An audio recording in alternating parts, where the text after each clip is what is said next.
بسم اللہ الرحمن الرحیم۔ ہجر کی شب میں قید کرے یا صبح وصال میں رکھے، مولا تیری ہے مرضی تو جس حال میں رکھے۔ تمام ناظرین کو روحل وائس چینل میں دل کی گہرائیوں سے خوش آمدید اور محبتوں بھرا السلام علیکم۔ ناظرین اکرامی، آج کی ہماری کہانی بادشاہ کی تدبیر اور تقدیر کا فیصلہ، پہلا حصہ۔ دوستو، جیسا کہ ہم سب جانتے ہیں کہ اللہ کی تقدیر غالب ہے اور تقدیر کے سامنے تدبیر کام نہیں آتی، اور یہ بھی طے ہے کہ ہر اچھی اور بری تقدیر میرے رب کی طرف سے آتی ہے۔ انسان کی تدبیر تقدیر کے سامنے بالکل بے بس ہے، اور انسان لاکھ کوشش کر لے تقدیر سے بچنے کی، مگر اس کے لیے فرار نہیں۔ اگر ہمارے مقدر میں کوئی پریشانی، دکھ، تکلیف لکھ دی گئی ہے تو ہم اس سے بچ نہیں سکتے جب تک میرا اللہ نہ چاہے۔ چنانچہ کائنات میں رونما ہونے والے تمام تغیرات اور حرکات و سکنات اللہ کی طرف سے ہیں۔ اللہ تعالیٰ جو چاہتا ہے وہ ہو جاتا ہے، اور جو نہیں چاہتا وہ نہیں ہوتا۔ یہ ساری کائنات اللہ تعالیٰ کی بادشاہت میں ہے، اس لیے کائنات میں کوئی بھی کام اللہ تعالیٰ کے علم و مشیت کے بغیر نہیں ہو سکتا۔ یہی بات ہماری آج کی کہانی میں بیان کی گئی ہے، تو چلیے دوستو ہماری کہانی کی طرف چلتے ہیں۔ پرانے وقتوں کی بات ہے، ایک نگری کے بادشاہ کے ہاں اولاد نہیں ہو رہی تھی۔ بادشاہ کی 3 بیویاں تھیں، مگر کسی کے ہاں اولاد نہیں ہو رہی تھی۔ بادشاہ اس بات کو لے کر ہر وقت پریشان رہتا، اور بے اولادی کا دکھ اسے اندر ہی اندر کھائے جا رہا تھا۔ ایک دن وزیر نے بادشاہ کو بتایا کہ شہر سے باہر ایک بزرگ آ ٹھہرا ہے جو بہت نیک اور پرہیزگار ہے۔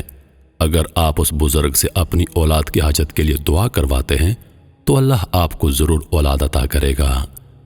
چنانچہ بادشاہ اپنی بیویوں کے ساتھ بزرگ کے ہاں پہنچتا ہے اور بزرگ سے دعا کرواتا ہے۔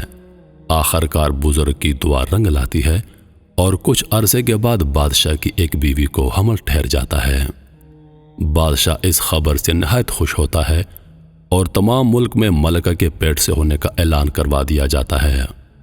پورے ملک میں یہ خبر جشن کا سماں باندھ دیتی ہے، اور رعایا کی خوشی دیدنی ہوتی ہے۔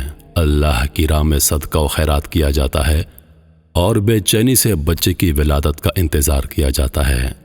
آخر وہ خوشیوں بھری گھڑی آن پہنچتی ہے، اور شہزادی کی ولادت ہو جاتی ہے۔ مگر جیسا بولتے ہیں کہ دن کے ساتھ رات، اور روشنی کے ساتھ اندھیرا، اور خوشی کے ساتھ غم لازم و ملزوم ہے، اسی طرح اس خوشی کے موقع پر جنم دیتے وقت ملکہ کی موت نے خوشی کے اجالے کو غم کے اندھیرے میں بدل دیا۔ بادشاہ رعایا غرض ہر شخص ملکہ کی موت سے انتہائی رنجیدہ تھا۔ نومولود شہزادے کو بادشاہ کی دوسری نمبر پہ جو ملکہ ہیں، ملکہ نور الحرم کے حوالے کر دیا جاتا ہے تاکہ وہ شہزادی کی پرورش کریں۔ کچھ دنوں کے سوگ کے بعد آخر بادشاہ دربار میں شاہی نجومیوں کو بلاتا ہے، اور شہزادی کی قسمت کا حال ان سے پوچھتا ہے۔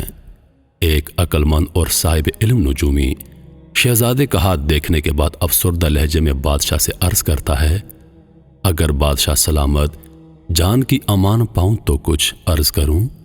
بادشاہ نجومی کا زرد چہرہ دیکھ کر حیران و پریشان نجومی سے پوچھتا ہے، ایسی کیا بات ہے اے بزرگ اور صاحب علم نجومی جس نے تم کو اس قدر رنجیدہ کر دیا ہے؟ نجومی رنجیدہ لہجے اور نم آنکھوں سے عرض کرتا ہے، کاش بادشاہ سلامت یہ بات میں بتانے سے پہلے گونگا ہو جاؤں، یہ وقت دیکھنے سے پہلے میں اندھا ہو جاؤں، ایسا وقت جو اپنے اندر درد اور ظلم کا طوفان لائے گا اور سب کچھ جلا کر خاک میں ملا دے گا۔ اے نیک دل بادشاہ، اس بات پر رنجیدہ ہوں کہ تقدیر آپ کے لیے اپنی گود میں کس قدر دکھ لائے گی۔ کاش یہ سب رونما ہو تو میں زمین کے نیچے دفن ہو چکا ہوں۔